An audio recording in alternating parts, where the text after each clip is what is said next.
All right. More than a little disappointed at the result today. And it's a tough one, mainly because things were recovering. They were much better this week. I mean, this week coming into it, we were much better, right? Much improved. Aston Villa, you're not Man City, Real Madrid. And it almost feels like a false positive after today's result. And there may have been some dodgy calls. There may have been some decisions that were a little suspicious. But let's be honest, we never, ever, ever looked up for it today. We didn't look like we wanted it today, and we weren't pushing for chances. And so it was very similar to, I can't remember which game it was, but it was similar where we had a bunch of calls that didn't go our way. But even if the calls didn't go our way today, I still think we would have lost 1-0 to that Doku goal, right? Because the boys weren't up for it today. No one was showing any initiative today. Salah had another really bad game against a young defender that he should be having his way with, being a legend that he is. That should be a tough assignment for Nico O'Reilly, right? That should be his hardest game that he's had today. It shouldn't have been an easy game for him today. He shouldn't have been able to pocket the legendary Mohamed Salah, right? And Florian Wirtz, although had a great game on that left-hand side against Real Madrid, didn't look comfortable there today either. Hugo Ekitike wasn't in the game at all. We had no offensive buildup whatsoever. And I know I was mentioning in the last video of, if we were able to put these results together against Madrid, against Aston Villa, and then against Manchester City and got a result. I didn't even say a win, but a result, right? The league better watch out. But that was contingent on whether or not we were able to actually get a result in all three of these. We almost finished the parlay, and that's what it was. It was a parlay. It was a gamble, right? Of if we were able to string these three together after going on a skid that we went on, because we've been on a skid, right? Where usually in this point of the season, you probably can't afford a loss to Manchester City or a draw to Manchester City or a loss to Real Madrid. These are tough games, right? Where anyone can win. But because we've been losing games we should have been winning, these are now must wins. So we've put ourselves in a situation, in a position that's hard. It's tough. It's hard for this team to kind of pull off and this team to do despite the talent that's on the team. You're putting the circumstances and the pressure on top of them by losing games that you probably should have won. And now we're trying to win games that maybe we should be losing or drawing, right? Or the possibility of losing or drawing is much higher in these games. So you're already putting yourself in a tougher position than it needs to be. And it's unfortunate for Arne Slot because now I think a lot of people are looking at this whole thing and now that we're starting to ask questions, right? Like, what does the season actually even look like? And I think you have to peel it back a little bit. And we've talked about this already, right? A whole ton of times on this channel of what the expectations need to be of this team and then how it kind of can't be at the same time. Slot has shot itself in the foot. FSG, we've kind of shot ourselves in the foot in this whole thing of being big spenders, being big players in the transfer market, bringing in Isak, bringing in Verts, bringing in Hugo Ekitike on top of that, which we don't know if that's good business or bad business. Well, given Isak's injury record, maybe it is, right? Now we're looking back at some of these signings instead of it being one of the greatest transfer windows of all time. Now it's starting to say, do we need that guy? Should we have looked to other places? Should we have restocked and reloaded differently? Now those are questions that probably shouldn't have actually had to happen, right? So it puts the entire team and the organization in a peculiar situation, in a tough situation. And as a supporter, this isn't fun. You know it, I know it. This isn't fun to watch. And it's almost like Pep doesn't like seeing it either. Pep Guardiola, he's like on the other bench all bummed out and stuff like that as his team is running an array 3-0. But credit to Jeremy Doku because he was absolutely unbelievable today, despite the tragic refereeing. And I will go on record and say that the refereeing was absolutely horrible today. The calls, the disallowed goals, it ruined the match. And you obviously don't know how matches would go if some of those things would stand or didn't happen and things like that. There was justice on that penalty call, which I don't think was a penalty.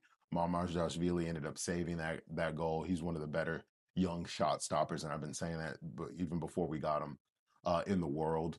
But the disallowed Van Dijk goal, it's it's sickening, right? You know what I mean? Like those types of things, it's very obvious. And that isn't the first time that Kavanaugh has done something like that with Doku putting his foot in Maka's chest a couple seasons back, and that should have been a penalty, which probably should have led to a title win for Jurgen Klopp. But you can, because the outcome didn't happen, because the scenario didn't happen. We don't know what would happen with that game. We don't know if momentum would have shifted. We don't know 1-1 going into halftime what the out result would have been, but it ended up being 2-0, right? Off of two very fluky goals and one absolute peach, right? Even if you scratch out those two fluky goals, we still missed a sitter with Gakpo, and that was pretty much the only clear chance that we had all game. So I can't sit here and say that 100% it's on the refereeing decisions, because we don't know what would happen after that Van Dijk goal would have went in. Maybe Man City would have rallied back. I don't know. Maybe we would have rallied forward and got a 2-1 win or a 3-1 win. We don't know. But I do know we didn't do much after that. We didn't create much after that. There was no attacking intent after that. And the only player, again, on the pitch that showed that he had any type of interest in trying to make this a competitive match was Dominic Szoboszlai. And it's starting to worry me. Some of the form that I'm seeing from some of the players, especially our big players, um, primarily Mohamed Salah, right? Who numbers are somehow decent still, but the performances are just not there and not very good. And I'm just so disappointed in that. And in the fact that Arne Slot will take some heat from me for this, hasn't found a way or figured out a way that he can get the best out of Florian Wirtz, who's a 22-year-old, was supposed to be a superstar, megastar, is playing well for his international team. But when we put him on our team and in this side, he's having a hard time getting involved and making anything really happen in this Liverpool side. And I'm wondering, how can we get the best out of that player that we spent this much money on? It has to be a success. We have to figure out how to make this work. And it doesn't seem like Arne Slot himself even knows how he's going to do that or how he can do that. So I know there's going to be a ton of people out there that are going to cry robbery, that are going to cry that this whole thing is rigged. Tragic, terrible, terrible calls. I agree on those things, and they're suspicious. But let's not look past the fact that Liverpool were very bad today. We can't look past the fact that Liverpool, it almost seemed like those last two games that we played didn't even exist and didn't even happen against Aston Villa, and how much better we were against Real Madrid, where we dominated them.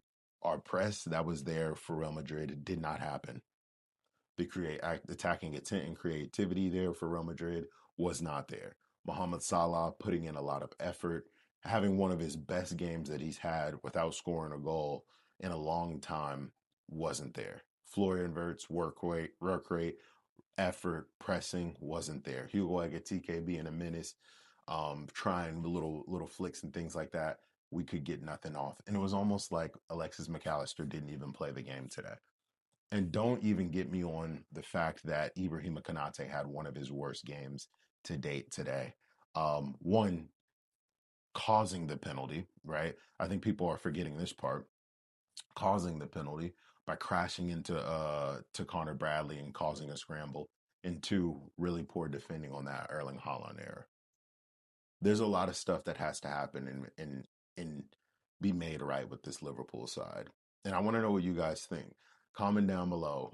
And I feel like I've been saying this for like weeks and weeks and weeks, and it's like a record player. But comment down below what has to happen. What do you think happens moving forward? How do things change? How do things shift? Is there a shift? Can Arne Slot actually make the adjustments? I'm starting to get worried, right? That's 5 defeats in 6 matches for this team. And just when we thought we were seeing a little bit of light at the end of the tunnel, it kind of gets black again, right? So we have a long time till we play football again. International break. We don't play again until well, Premier League football. We don't play again until November 22nd. To leave off on a loss like this is going to sting and it's going to hurt for these boys. And hopefully, I don't even know if more time on the training pitch is even the solution for this Liverpool team. I think there has to be an overhaul in tactics completely.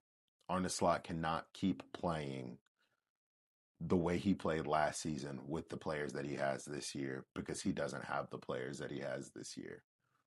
He doesn't have Trent at right back with that bailout ball. He doesn't have Nunes there with endless legs and energy, being physical, knocking people off the ball, almost being an additional midfielder for him. He doesn't have Diaz, who's tracking back and covering for the left back and running his ass off, and then also causing a ton of issues on the left-hand side, similar to how Jeremy Doku does, right? In an attacking sense, Doku doesn't defend all that well, right? Or tries to. It's not the same team. And this is going to define, I think, Arne Slot as a manager as a whole, despite doing something really cool and really special when he first got here at Liverpool, something that no Liverpool manager has ever done and few managers will have done in the Premier League, and that's win a title in his first season. But unfortunately, if things do not turn around, a lot of people will forget that that happened. And I don't want that to happen. So let me know what you guys think down below. We have a lot of fixing and tinkering and changing that needs to be done. And hopefully at the end of November, we come back a different side. That is the hope. So I appreciate all of you guys, everybody that is subscribed to the channel. Thank you guys for just watching the content. You guys are amazing. I'm actually on vacation right now, so I can't be too disappointed. But you guys make it that much more special and that much more bearable when in tough times like this. But remember these things, right? That we are Liverpool FC and we stand by each other. And as he is still our manager, he still is our manager, right? And as these players are still our players, they still are players, right? And we stand behind them. But that does not shield them from criticism. And I will do that fairly. Things do need to change, but I don't think we need to attack the players. Tough loss, but I do think we can recover and move forward. I do think the standards have to change and the expectations have to change. Top four in a deep UCL run. And I'm happier, but you can't change the fact that expectations were up here and reality is down here. And that gap is where disappointment is going to live this season, unfortunately. So let me know what you guys think. Peace.